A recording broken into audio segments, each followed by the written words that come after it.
Hey, AfterBuzz TV fans, we are finally winding down with Season 2 of Surviving R. Kelly. We will be discussing Episode 4, and during this episode, why does America laugh when we're supposed to be crying? And it looks like R. Kelly had a smear campaign of his own, and is R. Kelly into boys too? When we return.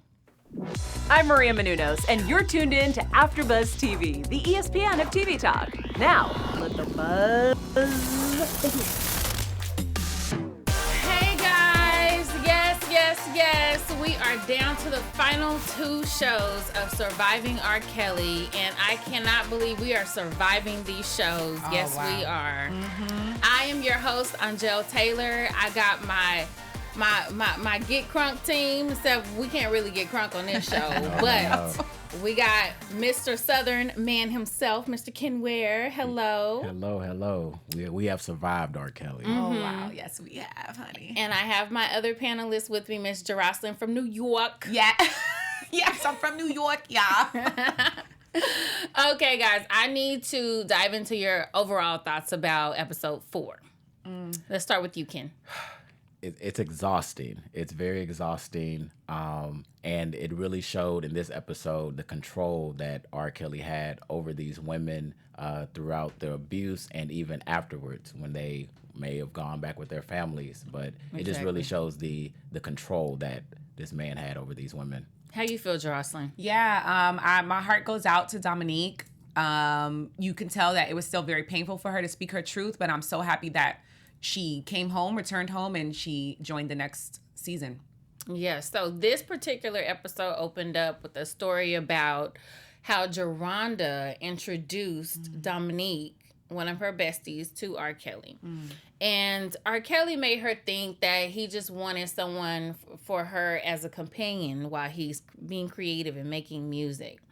And then she asked about, hey, did you hit up Dominique so she can come through and keep me company? He's like, oh, she's not your friend. Don't worry about her. And then Geronda finds out that she's right there in the same house doing the same sex slaving that she's doing. What are your thoughts about that little sneaky thing?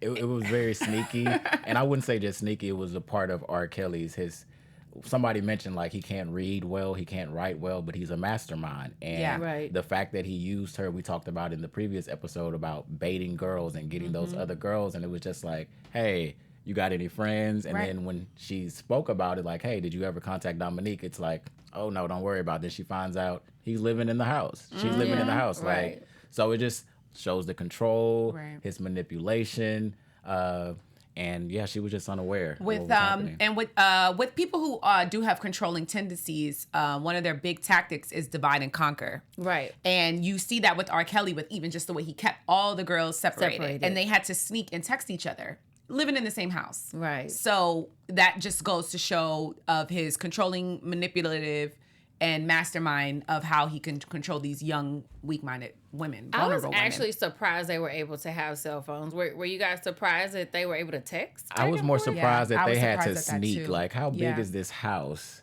Right. Where they had to They sneak and text. They didn't even know that each other existed in the house. That's how big the home is. And I thought that was crazy. Yeah, but almost like a dungeon. Because I was surprised too to find out that they were able to have phones, because I would think that he would want to cut off their entire connection to the outside world. But the fact that they had phones and was able to surf the internet and just get information and still chose to stay in that situation, that was also striking to me as well. What do you guys think about Holly's story? How R. Kelly basically made her not even acknowledge other men, and that seemed to be like a very similar story that all of the girls had, how he did not want them to acknowledge men, speak to men, flirt, or talk to anyone in his entourage. So what are your thoughts about that type of control? I think that's more of insecurities, and just definitely was a red flag for anybody, not just these women, but just in general. If you're with somebody, you're dating someone, and you have to turn your head away when another man walks by. It was just more of that control with Kel. But actually, R. Kelly's not the only man that's like that. There are men out here in this world who's like, did you like say hi a second too long? Yeah. Right there? And that's a red flag. Those are red flags. I was taught at a young age to look out for the red flags, but I don't think the average woman, raises her daughter to know how to look out for a controlling man. So sometimes you could find yourself in a situation with a controlling man and not even really know until you're out of it. Which I think is the story for a lot of these women and young girls. They ended up in this situation seeing this celebrity and this man with this world acclaim and these all these beautiful songs, these love songs, these sexual songs. And it's like when you get in that situation, like it's easy for other people to kind of talk about like, oh, I wouldn't do that, or I wouldn't do this, or I would definitely been gone. But it's like when you're in that situation, and Dominique, she touched on it, like he would say things like, oh, your parents can't do this for you. Exactly. And get them comfortable with the situation. And the one thing with Halle, I was happy just to see another woman outside of being a Black woman to show that he was going after everyone. It's just that for his main targets seemed to be... Halle was Black, though. Was she? Yeah, she was mixed, but she was Black. She just she didn't fit the same description as the rest of the other girls. Right. And when, going back to what you guys talked about in the previous episodes about the two girls the two 13-year-old girls his brother said were two white girls that he was, those women haven't come to speak out. The only women that are speaking out are Black women, and then they're using that rhetoric of Black women being ignored. So I'd like to see that someone else was included in this second half of the documentary that wasn't fitting the same description of all the other women. Absolutely. So Dominique said that R. Kelly tried to break her, as he has tried to break every single one of his victims. And by the grace of God, her mom loved her so much, she hunted her down, found a way to get to her hotel room, knock on the door, and take her baby home. How did you guys feel when she told that story? That was so powerful. It brought me to tears. Yes. I started crying. It made me think of my mom. It made me think of my sisters, that if anything that I needed, if I was in any type of situation, I could call my mom, no questions asked. Where are you? Yeah. I'll come get you. And that just really showed a mother's love. And the fact that she was able to come up with this plan and to trick the hotel staff and get up there. When you see that video footage of her seeing her daughter, and she's 98 pounds, and she's like, well, come back at 6 and we're going to sneak out. Yeah. And I mean, that was just powerful. And I would like to hear more from the other parents, because for them to share their stories as well, because there's so many women. But it was, because remember, that's how the last season ended, with her confronting Dominique, and Dominique kind of making this secret meeting. So to see, what happened after that, what transpired after that, and when her mother said that she cut her hair so that her daughter wouldn't feel alone. Gosh, that was so powerful. It really stuck with me. Yeah, absolutely. She had my favorite mom. Yeah, she had my favorite mom, because she was one of those moms that was her best friend. She's like, well, I can't really tell her to come home. What am I gonna do? Pull her? She's a grown woman. And just the fact that, my mom, she's not gonna be like, oh, she's a grown woman, I'm gonna let her make her own decision. No, my mama's gonna come get me, grown or not. This is my baby. But her mom was so cool, and she respected boundaries so much that she's just like, well, if that's where she wanna be, I'm gonna let her know she can come home, but I'm not gonna force it, And that's what a lot of these parents were doing. They seemed like they were giving their daughter space, not sending the SWAT team in there I would have done. If my daughter was in there, the SWAT team, the FBI, everybody would be in there. It would be a raid, and it wouldn't take years to do. How do you guys feel about that mother's love? I mean, we can all say that, but you haven't been put in a situation, and at the same time, when you can't prove that they're being forced, when your daughter's saying, I'm happy, I'm fine, I'm okay, you can't have a SWAT team go over there. So we can't blame these parents for their reactions or being complacent, what some people would say. I'm not blaming them. I'm just letting you know I would have done something differently. But I mean, no shame, when they're no blame. At those ages, it comes down, because at the end of the day, you could be 17 years old and be hanging out with your boyfriend. We all did it, and your mom can't control what you're doing when you're not, and you can't keep your child in your eyesight at all times of the day, especially when they're teenagers. It's just, this is what teenagers do. They find ways to do things without their parents knowing. So Dominique says that her and R. Kelly got into this altercation where he pulled her hair so hard that it came out as she combed it. And she ended up having to just cut it off and start over from scratch. And then that became her look. That became her identity. Even now, when she's been away from him for so long, she still keeps it cut low. Do you think she went into maybe a gender identity transition during this time? Yeah, that's so sad. That really just hit me right there. It's sad. Go ahead. I think just dealing with so much trauma and pain, like it's, as she was talking, like you could just tell she has so much bottled up. Yeah. And I mean, she can only speak to that, but that experience definitely changed her. And like her mom said, like she was 98 pounds. She looked totally different. Her hair was short, which is why she changed her hair to look like her daughter. And she was bubbly and lively. Now she's always in a darker place. So I think just victims that have dealt with kidnappings or just that whole Stockholm syndrome that they talked about briefly. But she's definitely changed. I also want to touch on something. She revealed that she had been locked away by herself for a week and a half. A week and a half. Now we hear about even what happens when you put prisoners in solitary confinement and how that can, mess with their psyche. Mess with their mental health.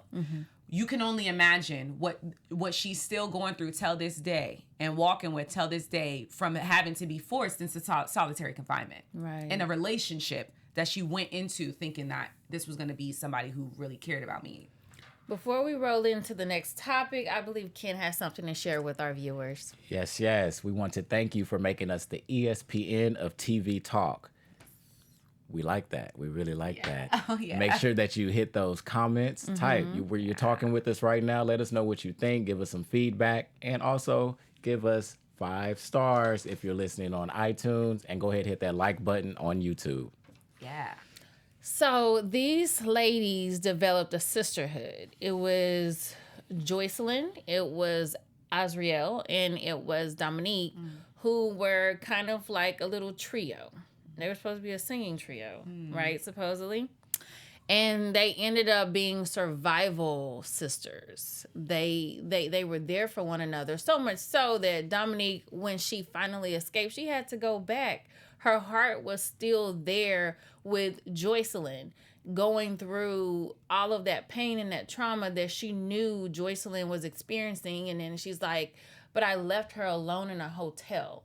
And I know I'm going to get in trouble. And she was willing to sacrifice getting beat down to come back to see her sister for like a well-being check. And then she left. After escaping, and that was like 3 days later and she felt like, and that goes into that control that R. Kelly just had over these women, just the power, where she felt like, you know what, I'm just going to go back and go see what's going on. But you're right. She was very loyal to those other women. Yeah, to the sisterhood. And just, I think they had that shared experience and that shared pain. And you can tell she has a very gentle heart. Yeah, she does. It's Look at her mom. Just tough. Yeah. Jeroslyn, would you have went back? Had you escaped the way she did? So I've never been in a situation like this, but I have been in a situation with a job where I worked with somebody that was extremely controlling, and I didn't realize how much I was controlled until I was out of the situation. And there was a part of me, despite how disrespected I was and mistreated, at the end of it, there was a part of me that kind of wanted to go back. And when I started doing therapy, they explained to me that it was a process of PTSD. So I can't say no, because when you've allowed yourself to get that manipulated mentally, there's a part of you who will feel like you want to go back. Let's talk about this part where Dominique tried to roll over the topic of R. Kelly liking boys. I have to address that. Oh, yeah. So what are your thoughts about that and how she just politely excused the interviewer from addressing that question? Really, I don't really understand why these women are still protecting him. And I guess it goes into that control, because a lot of times they'll want to pause the interview or don't want to speak on certain things. Right. It was discussed that one of his first possible sexual experiences with Mr. Henry, a neighbor.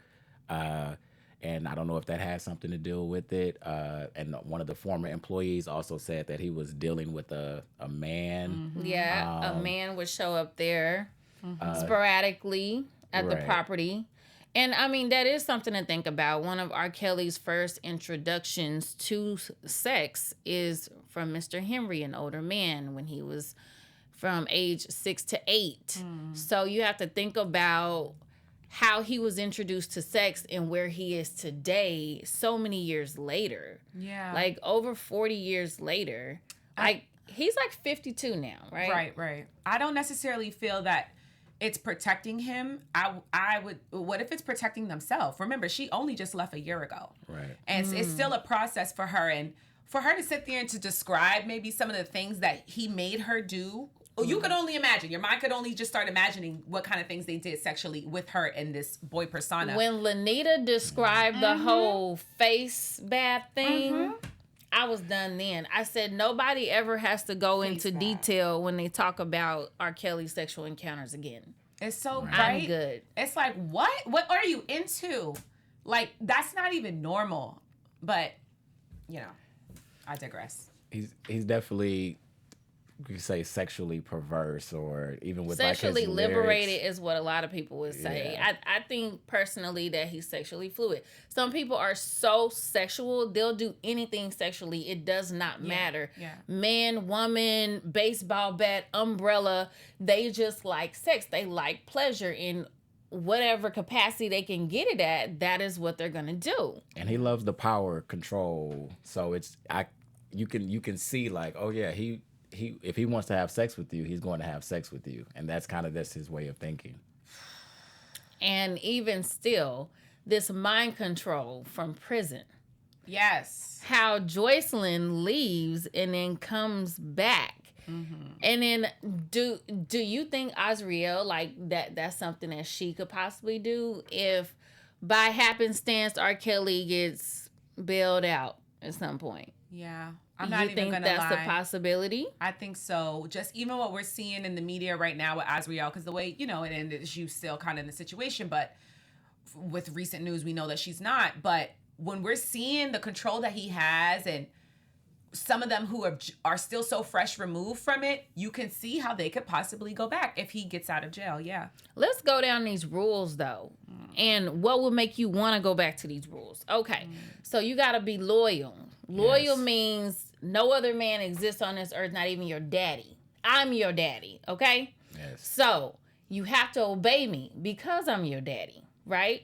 Sexually, like you have to obey everything I say from your head to your toe. You have to ask me when to eat, when to leave the room, when to use the restroom.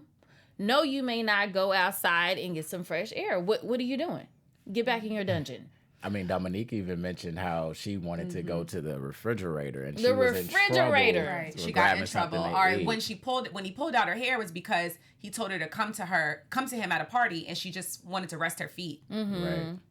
Like, and there's not even, like, when she said that, I was thinking she was also probably under the influence, because I know that they used during these sexcapades. So I was like, she was probably going on one, and she couldn't come at that moment. She probably was kind of off her rocker, right? And I mean, it's just a shame the way things played out. He can't deny this now. It's all out there. I'm sorry. He still is, and they keep having the disclaimers that he continues to deny, and it's like, how? All this evidence, all these receipts, years, like how? 30 years of receipts. Come on now. And evidence and lawsuits. And women. Just, I just want to put it out there. Shame on that lawyer, the who handled all those settlements. The Loggins lady. Yes. And shame on the other women still defending him. Yes. When come on now. You're going to sit here and call all these women liars? His former managers. Yeah, come on. It's really just disheartening. It's disheartening. You're going to watch these 2 back-to-back seasons of receipts and sit there and say, I don't believe them. Come on. And the woman who helped him with the logins, whatever, with the settlements, how do you sleep at night? Is my question.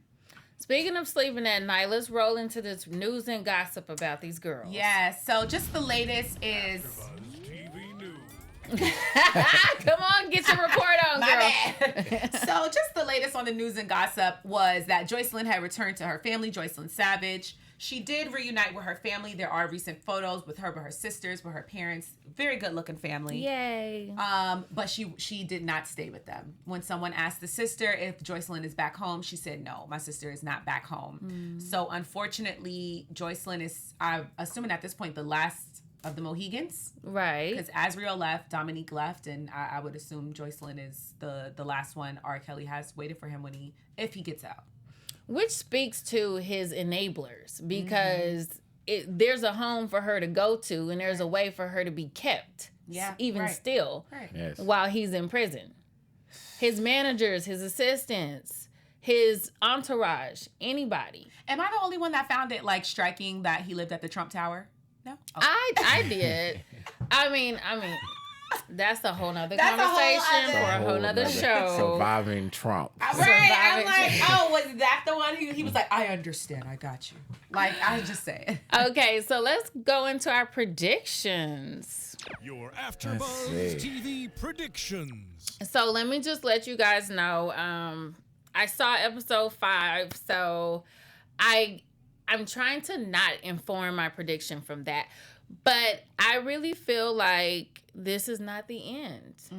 I really feel like even after season 2 is over, I really feel like there's a season 3. Yeah.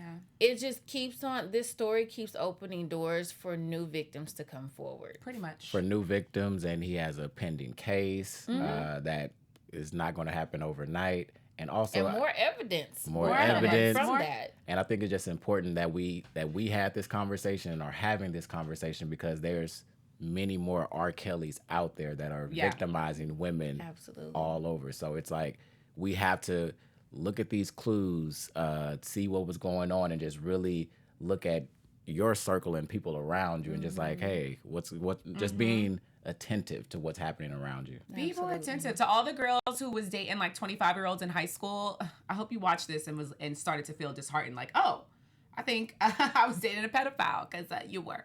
But my predictions, just even something that was touched on in this episode, I do not think people are going to stop making jokes about it, because that's just the nature of life. You know, even like some of the most sickest things, you can still find a way to make it funny, and that's even what comedians do for a living. So I don't think we should fault them for that. But that's my prediction. Absolutely. Somehow, some way, America finds a way to poke fun at the most sensitive topics. Oh, yeah. But we're going to get into that during episode 5 recap that we'll be having here within the next hour or two. Until then, I've been your host, Angele Taylor. You can find me on Instagram at AngeleTaylor_. Where can we find you, Ken? I am Kenneth Ware on all social media platforms. That's KENNETHWARE. I am Jeroslyn Diva, JEROSLYN Diva. All right, guys. We'll see you later.